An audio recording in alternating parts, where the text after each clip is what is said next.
आमदार आज रस्त्यावर खड्डे भरण्यासाठी उतरावे लागते।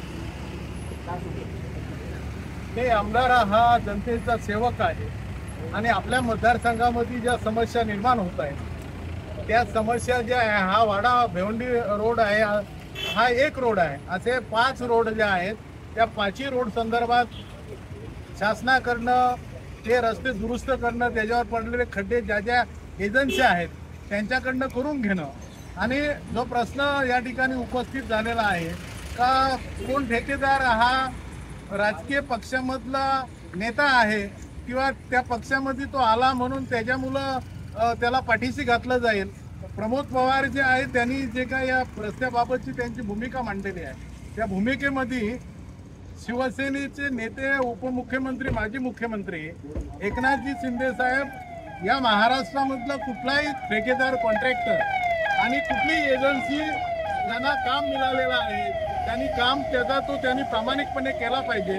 तो नाही केला तर आम्ही काय कारवाईची मागणी करण्यापेक्षा तेच कारवाई करतील। आम्हाला त्यांच्या त्या सगळ्या कामावर आणि महाराष्ट्राच्या जनतेचा त्यांच्यावर विश्वास आहे आणि त्याच्यामुळं रस्ते जे आहेत ते लोकांना जाण्यासाठीच सुसज्ज असायला पाहिजेत। खड्डे पडले पावसामुळे कारण या रस्त्यासाठी 800 कोटी रुपये मंजूर आणि काम सुरू आहे, पण दुसरीकडे त्याचं नियोजन सुद्धा अपेक्षित आहे। ट्रॅफिकही कमी झाली पाहिजे आणि रस्त्यात पडणारे खड्डे सुद्धा बुजले पाहिजेत आणि त्याच्यासाठीच हाचा दौरा आहे।